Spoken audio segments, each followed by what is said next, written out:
महंगाई कम हो गई है। आपने मरियम नवाज का एक क्लिप देखा होगा, मैंने अपनी पिछली वीडियो में उसका जिक्र किया था और वो वीडियो लगाई थी।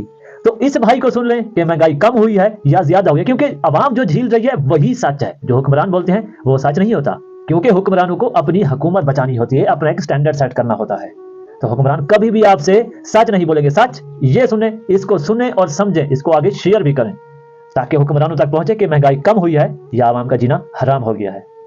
खुदाई गर्क करेगा तुमको, हम नहीं कर सकते इंशाअल्लाह। ये देखो बदुआएं हमारी, दिल से कोई दुआ नहीं है। नहीं तो कुछ साडा करो, ताड़ी मेहरबानी है, रोटी खानी है ताड़ी करा। कोई मेट्रो ट्रेन की चटनी में रोटी खानी है, रोटी खुआनी है, मेहरबानी है ताड़ी।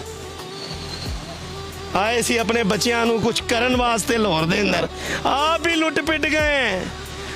उंज तुसी महीना ट्रेन मुझ की है, ओदे बाद ये बिल साडा भेज दिता है। देखो कित्थों भरा, दसो ना मैनू, कोई है तरीका भरन दा? नहीं।